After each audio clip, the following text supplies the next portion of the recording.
Si je viens vous voir aujourd'hui, c'est à la fois pour votre statut, d'innovateur, de pionnier, mais aussi parce que vous avez une formation de psychiatre, et parce que je souffre d'une forme d'éco-anxiété. Donc en fait, j'ai vraiment la peur issue du fait que je vois que le monde autour de nous s'écroule, et j'ai même de la colère par rapport à l'inaction que je vois autour de moi.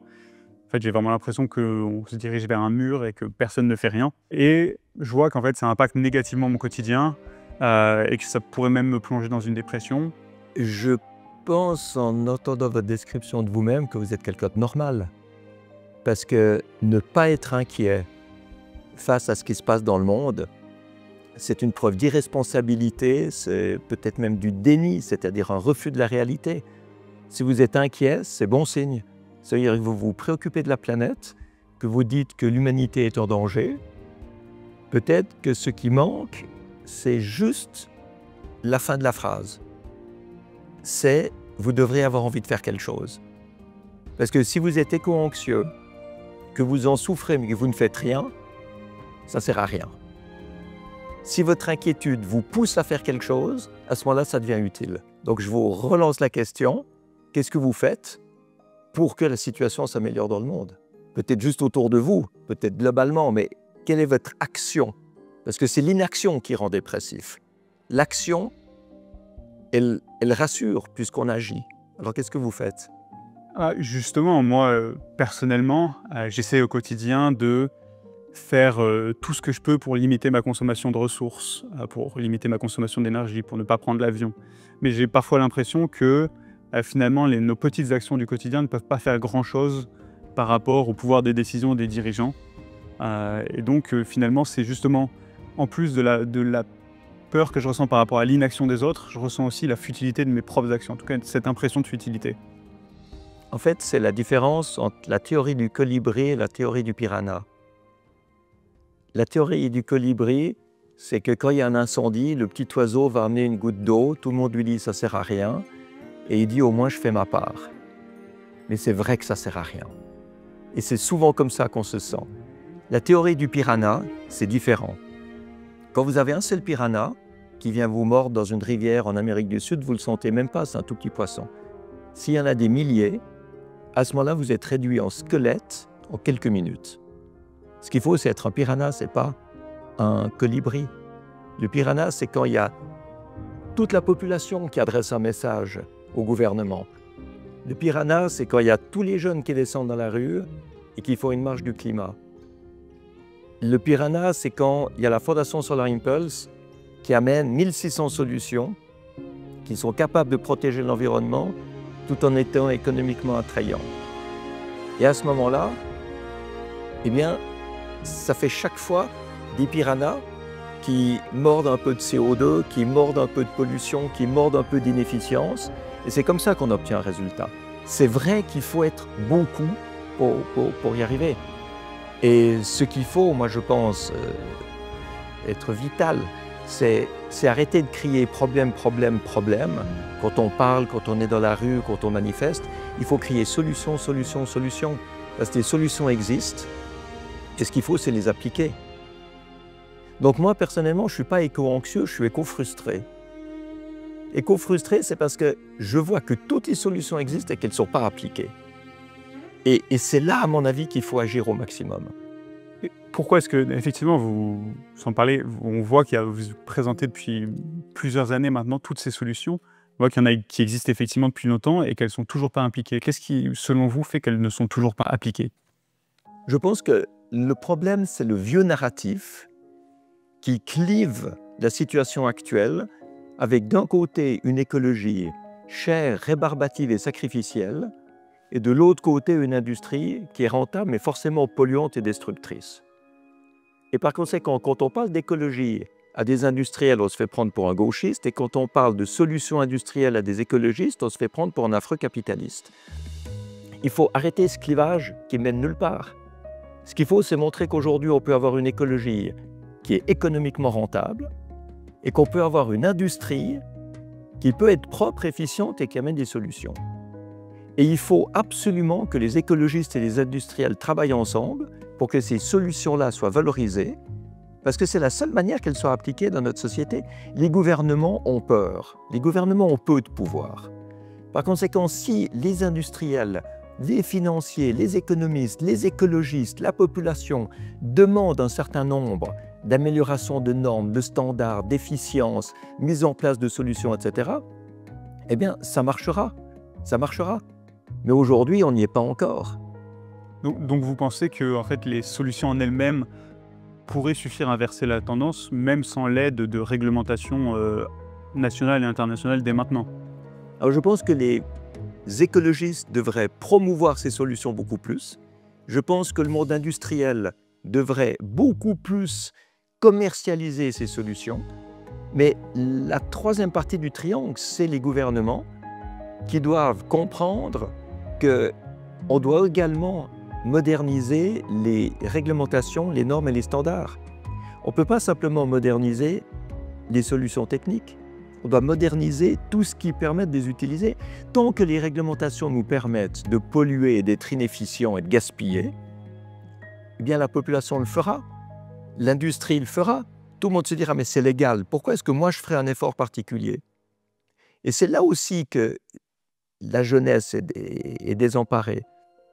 Parce que chacun dans son coin se dit « moi je ne peux rien faire ». Mais c'est vrai qu'il faut tous ensemble pousser pour avoir des normes et des standards qui sont modernes, qui prônent l'efficience, c'est-à-dire être capable de faire mieux avec moins de consommation, avoir une économie qualitative, c'est-à-dire pouvoir vendre de l'efficience, vendre de la qualité plutôt que simplement vendre de la quantité à des prix très bon marché qui créent des salaires misérables, des inégalités sociales, un gaspillage et de la pollution. Donc il faut changer profondément notre manière de faire, c'est vrai. Et quand on est tout seul, ça paraît infaisable. Et c'est pour ça qu'il faut des groupements, des associations, des ONG, des fondations, des démonstrations de jeunes, etc. Mais pas pour demander quelque chose qui est irréalisable. Manifester pour demander une décroissance économique, ça ne marchera jamais. Parce que le monde ne veut pas une décroissance économique. Le monde veut une création de valeur. Maintenant, cette création de valeur, elle peut être obtenue en vendant de l'efficience ou en vendant du gaspillage. Ce qu'il faut, c'est vendre de l'efficience. Quand on vend une pompe à chaleur, quand on vend une isolation de bâtiment, quand on vend une ampoule LED, quand on vend une voiture électrique, eh ben, on diminue notre consommation d'énergie de 3 fois, de 5 fois. C'est colossal. Ensuite, il faut forcément une économie circulaire, sans quoi on n'arrivera jamais à avoir assez de matières premières et on se heurte aux limites planétaires. Donc on doit entrer dans cette économie circulaire. Mais cette économie circulaire, il ne faut pas la présenter comme un sacrifice. Il faut la présenter comme une opportunité de créer plus d'emplois, de développer de nouveaux marchés, de nouveaux débouchés, de nouveaux emplois, de nouvelles professions. Donc c'est ça qui doit porter l'espoir et l'action de ceux qui sont éco-déprimés aujourd'hui. Et justement, pour structurer cela, vous avez mené notamment des initiatives politiques, comme le prêt à voter en France et en Suisse. Est-ce que donc c'était un ensemble de lois directement applicables pour préserver le climat? Quel a été l'impact de ces initiatives et est-ce que vous avez l'intention de les continuer dans d'autres pays? Alors, c'est en même temps extraordinaire parce qu'on voit que les solutions peuvent être appliquées, qu'elles peuvent entrer dans une législation, qu'il suffit de très peu pour qu'elles soient acceptées. On en a eu 3 qui ont été acceptées sur les 50. Mais maintenant, on voit aussi qu'il y en a 47 qui n'ont pas été appliquées. On voit aussi que les gouvernements sont extrêmement peu ambitieux dans leur législation, mais en bonne partie à cause du clivage politique. C'est-à-dire que le ministre de l'Industrie m'a dit « Moi, si j'en propose trop, la loi ne va pas passer. » Parce que ce sera trop compliqué et personne ne comprendra. Puis il y aura des oppositions à certaines choses. Donc ils en ont pris que 3 au lieu de 50. Donc d'un côté, c'est frustrant. Et puis ensuite, il y a le gouvernement qui change, il y a une dissolution, il y a un nouveau parlement, puis il faut tout recommencer. Alors c'est vrai, il y a certaines personnes qui peuvent se dire « tout ça, ça ne sert à rien ». Tout ça, ça ne sert à rien. Mais je pense que c'est une question d'état d'esprit. Moi, je ne me dis pas « ça ne sert à rien ». Je me dis ce qu'il faut, c'est être un pionnier. c'est être un explorateur. C'est avoir le plus de pionniers d'explorateurs possible pour explorer des nouvelles manières de faire, des nouvelles manières de penser. Et si ça ne marche pas du premier coup, et que ça ne marche pas du deuxième, ça marchera peut-être plus tard, du troisième, du quatrième, du cinquième coup. Mais ce qu'il faut, quand on est un pionnier, c'est de la persévérance. Moi, je n'ai jamais réussi tout ce que j'ai fait du premier coup. Il faut améliorer, il faut remettre l'ouvrage sur le métier, il faut corriger. Et c'est cet élan-là que j'aimerais inspirer. Mais finalement, même avec effectivement ces mesures incrémentales qui vont dans la bonne direction, on observe aussi parfois des reculs, et je pense notamment très récemment à la loi du plomb en France, où on voit effectivement que un recul de la législation pour servir les intérêts des lobbies et de l'économie. Et est-ce qu'il y a vraiment une raison d'espérer que cette tendance, où en fait on fait un pas en avant mais deux pas en arrière, va nous mener dans la bonne direction? Je pense qu'on n'est pas seulement dirigé par des gens honnêtes. Il y a un certain nombre de gens honnêtes, il y a un certain nombre de gens bien intentionnés, mais il y a aussi beaucoup de psychopathes, de pervers narcissiques, d'immatures, d'égoïstes, qui viennent en politique pour faire passer leurs propres intérêts avant ceux des autres. Et ça, c'est dangereux. C'est clair que c'est dangereux, mais ça a toujours été comme ça. Donc ce qu'il faut, c'est lutter contre cette tendance. Ça, on peut aussi en élisant soi-même des représentants de partis modérés plutôt que de partis extrémistes. Et puis, ce qu'il faut aussi voir, c'est que souvent, les nouvelles solutions pour protéger l'environnement sont suffisamment rentables pour qu'elles soient acceptables aussi par les psychopathes, les narcissiques et les immatures et les égoïstes. Et ça n'a pas été suffisamment utilisé jusqu'à maintenant comme argument. On a toujours dit l'écologie, ça va coûter cher, ça va être rébarbatif, il faudra faire des sacrifices, c'est moins de productivité, c'est moins de rendement, c'est moins de mobilité, c'est moins de confort, c'est moins de développement économique. Et ça, c'est faux. C'est complètement faux. Vous avez énormément d'exemples avec la Fondation Solar Impulse, on en a mis beaucoup en évidence, beaucoup de solutions dans lesquelles on peut répondre aux besoins de rentabilité de ceux qui ne voient que l'avantage financier. Et aujourd'hui, avec une économie qualitative, avec une économie efficiente, on peut augmenter la marge bénéficiaire. Et ça, c'est peut-être quelque chose qui est mal compris. C'est que c'est vrai qu'il faut consommer moins. Mais si on consomme moins, ça ne veut pas dire qu'on arrête de consommer. Ça peut être qu'on consomme de la qualité, c'est-à-dire qu'un chauffage, ça peut être une pompe à chaleur ou être un radiateur électrique. Et dans ce cas-là, on consomme 5 fois moins d'énergie. Mais il faut produire la pompe à chaleur. Donc celui qui, au lieu de vendre un radiateur électrique, vendra une pompe à chaleur, va gagner plus et va en vendre davantage parce que les clients vont consommer moins d'énergie. Donc c'est un cercle positif, c'est un cercle vertueux où l'efficience va rapporter plus. Et c'est ça qu'il faut arriver à faire passer. Et j'ai construit en fait le discours de la Fondation Solar Impulse sur ce que j'aimerais dire à un climato-sceptique ou même un psychopathe qui dirige un pays, pour rendre attrayant l'efficience et l'action environnementale. En montrant, mais vous allez gagner plus, vous allez créer plus d'emplois. Si vous êtes efficient, vous gaspillerez moins, vous perdrez moins d'argent. Alors maintenant, le climat, ça ne vous intéresse pas? Ok, on ne parle pas de climat. Parlons d'opportunités économiques.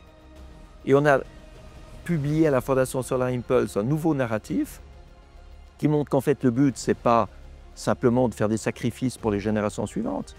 C'est déjà d'obtenir des avantages et des opportunités pour notre génération à nous. On n'est pas dans une recherche de décarbonation qui fait peur à tout le monde. On est dans une recherche de modernisation de toutes nos infrastructures. Et si on modernise, la décarbonation viendra automatiquement comme conséquence de la modernisation. Et la crise climatique, elle doit être présentée comme une opportunité maintenant de faire mieux. Et faire mieux, ce n'est pas être sobre dans le sens d'un sacrifice qu'on fait en permanence pour avoir moins de résultats. Mais c'est au contraire d'être efficient pour obtenir un meilleur résultat tout en consommant moins. Donc on voit qu'il faut changer ce narratif, il faut emporter avec nous ceux qui n'ont pas compris cette notion-là. Et je reviens toujours à cette notion du clivage. Il faut arrêter le clivage entre l'industrie et l'écologie si on veut arriver à quelque chose qui mettra en œuvre les solutions. Demander aussi par rapport au COP. Il y a la COP 30 qui arrive bientôt à la fin de l'année et on a souvent l'impression que ça représente des grands mots, des jolis discours, mais qui finalement ne conduisent pas à beaucoup d'actions. Est-ce que c'est aussi votre avis? Est-ce que finalement les COP ont une quelconque utilité? Ce serait pire sans les COP. Ces conférences du climat, elles attirent l'attention sur le problème, elles réunissent les acteurs du monde entier, elles obligent le monde politique à consacrer de l'attention au sujet, et puis c'est vrai qu'elles créent de la frustration parce qu'elles ne vont pas assez loin dans les décisions. C'est souvent pas contraignant, et puis c'est le pays qui est le moins ambitieux qui fixe le niveau de la déclaration finale, puisque ça doit être un consensus, donc une unanimité, et pas simplement une majorité. Donc c'est vrai que ça crée de la frustration, et cette frustration, elle est en fait bénéfique, parce qu'elle pousse certains pays, ou certaines entreprises, ou certains acteurs à faire des coalitions contre le méthane, contre la déforestation, contre le financement des énergies fossiles, etc. Donc en fait, le résultat final, c'est quand même positif.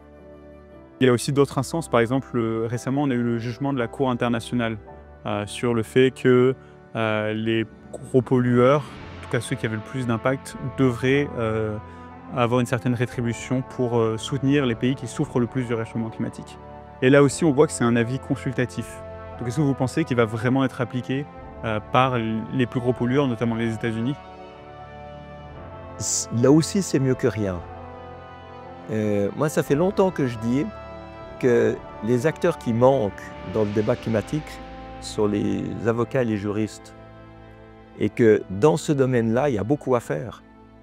Il y a beaucoup d'entreprises qui polluent par intérêt personnel.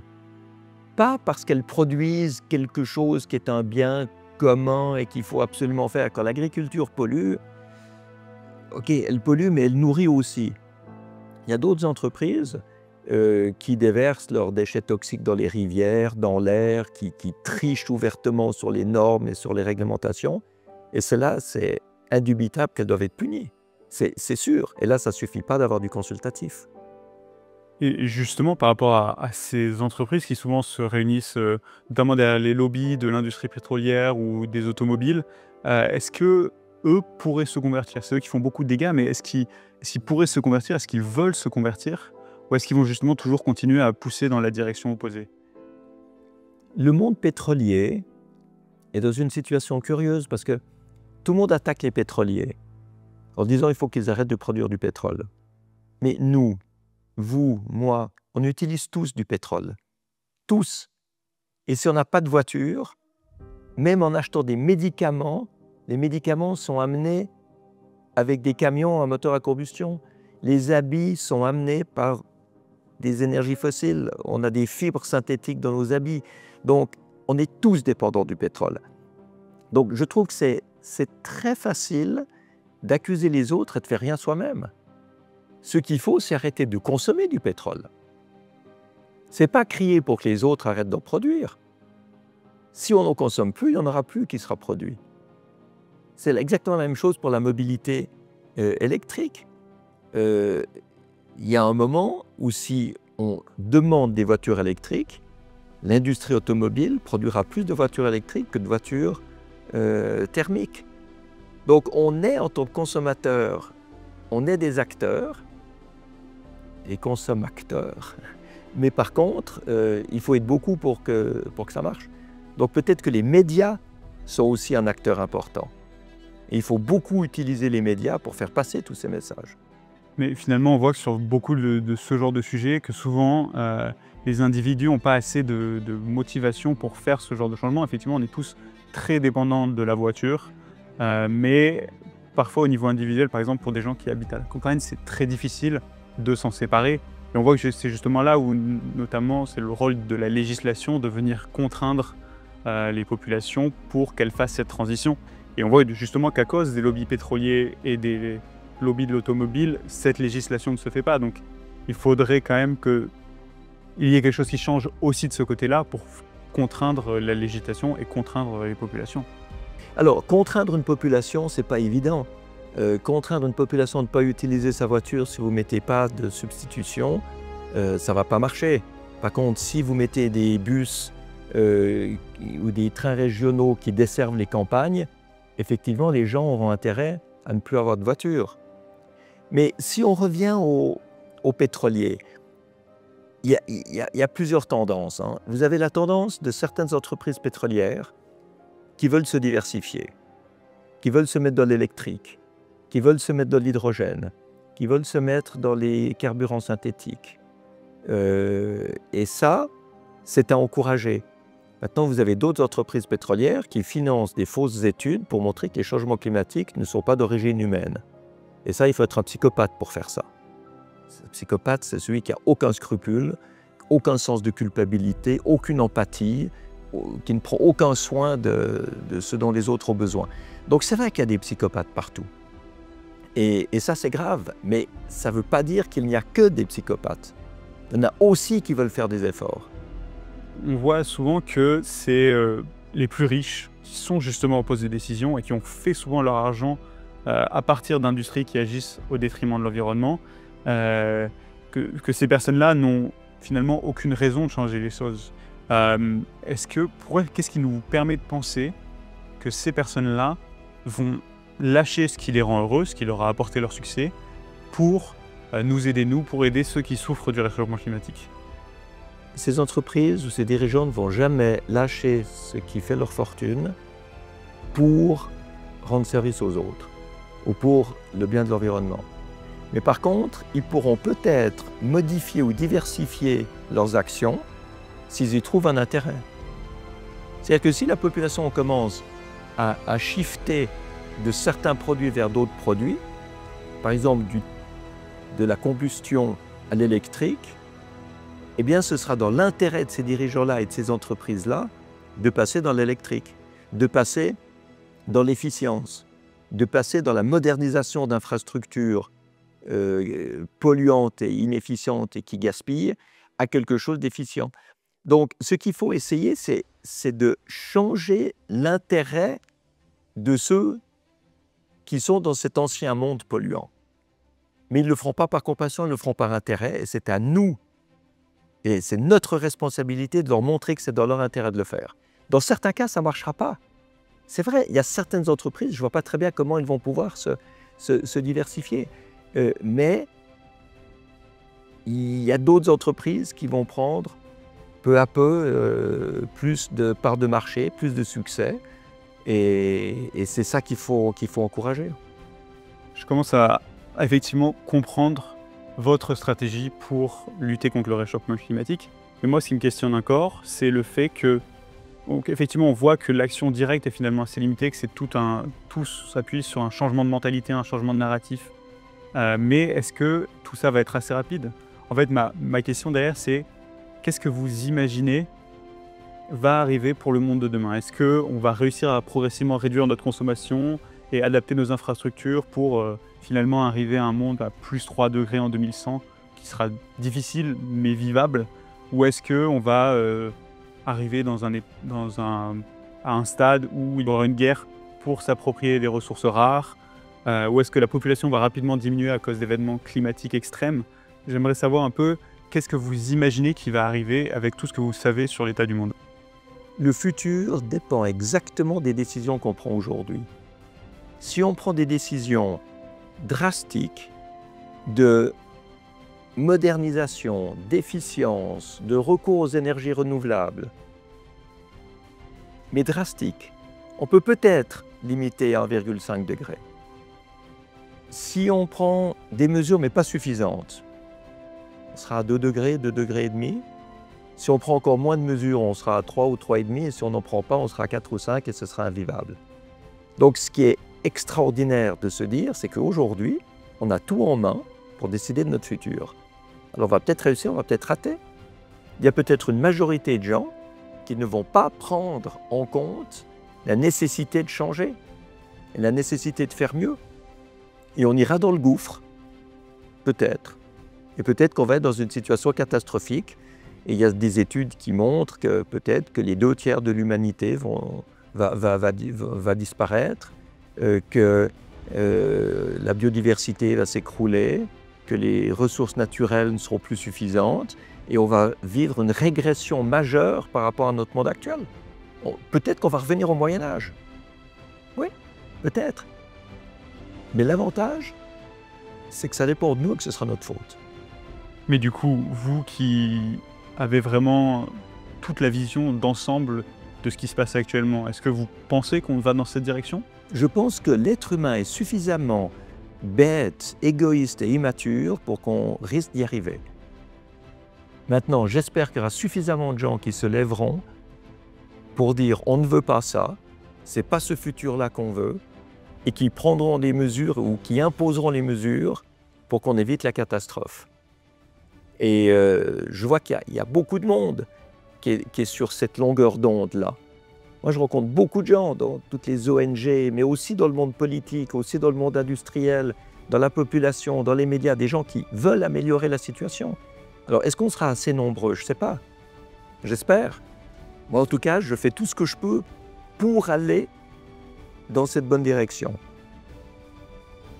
Est-ce que vous êtes d'accord avec l'idée qu'en fait, finalement, tous nos efforts sont dans le but de sauver l'humanité et que la nature n'aura aucun problème à reprendre une fois que l'humanité sera partie?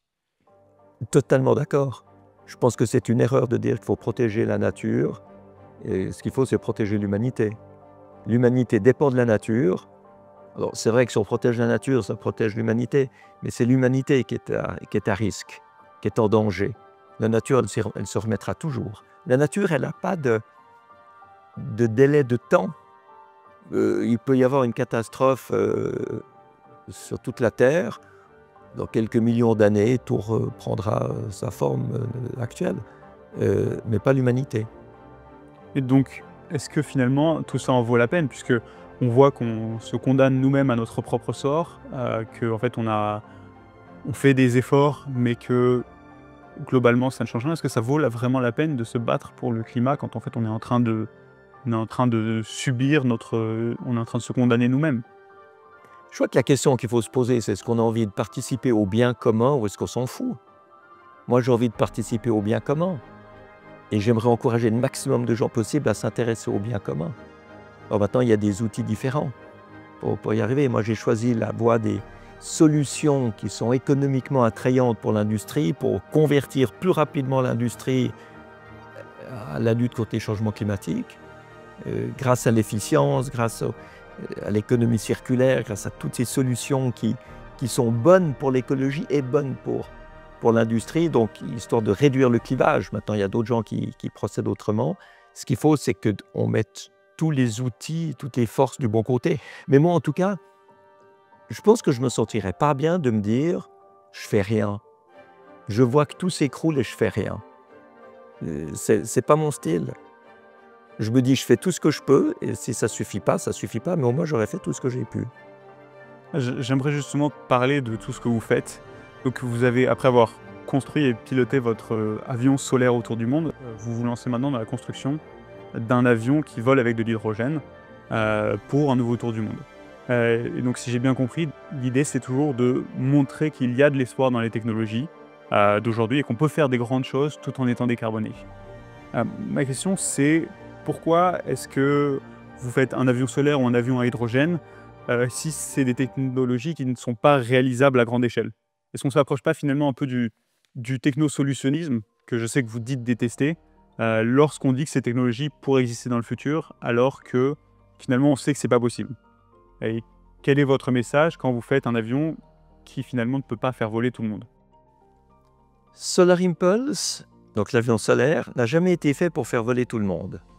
C'était fait pour promouvoir les énergies renouvelables qui à l'époque étaient anecdotiques. Quand j'ai lancé Solar Impulse, j'ai commencé à travailler dessus en 2002, l'énergie photovoltaïque coûtait 40 fois plus cher qu'aujourd'hui, elle devait être subventionnée, c'était une anecdote, personne n'y croyait. En faisant voler un avion avec de l'énergie solaire, on montrait qu'en fait, avec le photovoltaïque, on pouvait faire des choses a priori impossibles. mais c'était un projet d'énergie et pas un projet d'aviation. Climate Impulse, c'est autre chose. Climate Impulse, c'est un avion qui va voler avec des technologies qu'on est en train de développer et qui seront utilisables à grande échelle. Avoir de l'hydrogène liquide pour faire marcher des piles à combustible qui alimentent des moteurs électriques, on sait que c'est possible. Maintenant, ce qu'il faut, c'est le développer pour le mettre à l'échelle. Donc en fait, Climate Impulse, c'est un banc d'essai. Mais si c'est un banc d'essai pour faire rouler un vélo, personne ne va s'y intéresser. Si c'est un banc d'essai pour faire voler un avion, ça crée un intérêt. Vous avez déjà les gens qui écrivent « c'est impossible », les autres qui écrivent en disant « bien sûr que c'est possible, il faut essayer ». Ça crée le débat, ça crée le suspense, et ça montre qu'en fait, on a besoin d'esprit de pionnier, on a besoin de se remettre en question, on a besoin d'innover, de disrupter. Vous savez, disrupter, c'est quand toute votre feuille avec tout qui est écrit, vous la chiffonnez, vous l'achetez à la poubelle, puis que vous en prenez une autre qui est blanche et que vous réécrivez quelque chose de nouveau. C'est ça la disruption. Et aujourd'hui, il faut disrupter. Et Climate Impulse, c'est un appel à la disruption. Et la disruption, c'est un état d'esprit. Alors, je ne sais pas combien de temps il faudra pour que tout le monde vole à l'hydrogène. Il faudra probablement pas mal de temps. D'ici là, on aura des carburants durables, les SAF, les Sustainable Aviation Fuel. Mais pour être complètement décarboné, moi, je vois que l'hydrogène. Donc, il faut montrer que c'est possible. Il faut donner envie. Il faut rendre l'industrie de l'hydrogène désirable. Comme on l'a fait avec le photovoltaïque, qui maintenant est l'énergie la moins chère au monde. Comme on l'a fait avec des téléphones portables. Les premiers téléphones portables, c'était 15 000 $, c'était une valise. Aujourd'hui, c'est quelques centaines de francs, même moins sur les téléphones pour le porte dans la poche. L'hydrogène, c'est la même chose. L'hydrogène, elle est balbutiante et il faut la développer. Et nous, on la rend désirable, enfin on espère la rendre désirable, avec un avion capable d'accomplir un vol qui n'a jamais été fait. C'est autour du monde, sans escale et sans aucune émission polluante. Je vais continuer sur cette ligne et vous demander, alors votre message principal aujourd'hui avec la Fondation, c'est vous parlez beaucoup d'efficience, sur le fait, et on en a parlé pendant cet entretien, qu'on peut rendre toutes nos technologies actuelles plus efficaces et pour qu'elles consomment moins d'énergie et moins de ressources. Ce qui me questionne, c'est la notion d'effet rebond. C'est le fait que souvent, quand on améliore l'efficience d'une technologie, on observe toujours, presque toujours, une diminution moins grande de la consommation que ce qui est attendu, voire parfois on observe une augmentation de la consommation parce que les gens se sentent plus à l'aise pour utiliser cette technologie en grande quantité. Donc est-ce qu'on peut vraiment espérer que des solutions améliorant l'efficacité vont vraiment être suffisantes pour réduire notre consommation? Vous savez, on accuse l'efficience d'effet rebond, mais on peut dire la même chose avec la sobriété. C'est-à-dire que quelqu'un qui chauffe moins son appartement, quelqu'un qui roule moins en voiture, quelqu'un qui consomme moins, il augmente son pouvoir d'achat, il a plus d'argent. Et avec ça, il peut partir en vacances aux Maldives, en avion. Donc, la question, elle ne se pose pas que sur l'efficience. La question, elle se pose sur tout. Si on ne fait pas quelque chose, est-ce qu'on va faire plus ailleurs? Alors, l'effet rebond, il a été défini par Jason en 1865, à l'époque de l'industrie charbonnière, quand personne ne se préoccupait de changement climatique ou de pollution. Aujourd'hui, si on consomme moins d'énergie, on peut introduire d'autres notions qui n'étaient pas là à l'époque. C'est la taxe CO2. C'est les réglementations, c'est les normes, c'est les standards, etc. De manière à ce que si on consomme moins d'énergie d'un côté, on n'ait pas intérêt à en consommer plus ailleurs, parce qu'il y aura une taxe CO2, parce que peut-être que l'énergie va coûter plus cher et que par conséquent, on sera vraiment incité à en consommer moins. Et puis peut-être qu'on peut avoir des effets rebonds positifs. C'est-à-dire que si vous avez une pompe à chaleur, que vous économisez 80% d'énergie, que vous économisez beaucoup d'argent, peut-être vous allez pouvoir vous nourrir mieux, peut-être que vous pourrez éduquer vos enfants correctement, peut-être qu'on pourra avoir de la meilleure qualité dans ce qu'on fait dans notre vie, s'acheter des habits qui ne sont pas de la fast fashion, des habits qui vont durer plus longtemps et pas des trucs qu'on va jeter après deux lavages. Donc, on voit que on ne doit pas se contenter de croire qu'en 1865, il y avait un effet rebond et que maintenant, il existe toujours. On peut l'avoir dans un autre sens. Une évolution qui est assez importante, c'est que finalement, vous portez un message qui est très similaire à celui que portaient votre père et votre grand-père. Ce qui m'interroge, c'est à quel point est-ce que c'était important pour vous de continuer leur héritage de pionniers et qu'est-ce qui a changé par rapport à leur combat? C'était très important pour moi de continuer parce que je trouvais passionnant ce qu'ils avaient fait. Je trouvais extrêmement utile. Je trouve que d'explorer, de découvrir, d'inventer, ça devrait être le propre de l'être humain. Maintenant, ils étaient très déçus de voir qu'il n'y avait pas vraiment de solution pour faire mieux. Mon père avait créé le premier institut européen d'écologie. Il voulait former les gens à l'écologie, mais c'était surtout une prise de conscience. Mais il disait bien, qu'est-ce qu'on peut faire d'autre que la décroissance? Et la décroissance, ça n'intéresse personne. Aujourd'hui, il y a des solutions. Et en fait, ce que moi j'ai amené par rapport à ce que mon père et mon grand-père ont amené, c'est cette recherche de solutions. Aujourd'hui, mon père serait heureux comme tout de voir les 1650 solutions que la Fondation Solar Impulse a sélectionnées et labellisées. Parce que c'est des vraies solutions qui permettent véritablement de diminuer la pollution, de diminuer le gaspillage, de diminuer la consommation d'énergie, etc., d'entrer dans l'économie circulaire. On a vraiment maintenant la possibilité de faire mieux, ce qu'on n'avait pas avant. J'ai une dernière question pour vous. Qu'est-ce que vous aimeriez dire, très simplement, aux jeunes qui aujourd'hui souffrent d'éco-anxiété pour leur insuffler un peu d'espoir? Qu'est-ce qu'il faut qu'ils fassent? Ce que j'aimerais dire aux jeunes qui sont éco-anxieux, c'est que d'abord ils ont raison de l'être, parce que la situation est grave. Mais qu'une fois qu'on a dit ça, il ne faut pas le rester éternellement sans rien faire. Il faut savoir qu'il y a des solutions, il faut savoir qu'on peut agir, et chacun doit agir à son niveau. Quand on est tout seul, ça ne sert à rien de vouloir influencer le secrétaire général de l'ONU. Quand on est tout seul, il faut déjà parler avec ses voisins. On a des réseaux sociaux, on connaît un journaliste, on connaît un politicien local, un élu local, etc. Commençons à notre niveau. Chacun a quelque chose à faire. Puis ensuite, les bulles se retrouvent, se touchent, et ça fait quelque chose de plus grand. Et je prône vraiment cette recherche de solutions.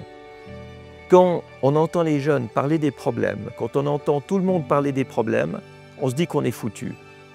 Mais remplaçons le mot problème par le mot solution. Il y a plus de solutions que de problèmes. Et c'est ça qu'il faut mettre en œuvre. Donc dans la rue, dans toutes ces marches climatiques, il faut que les jeunes crient solution, solution, solution plutôt que problème, problème, problème. Et pousser les gens à utiliser les solutions.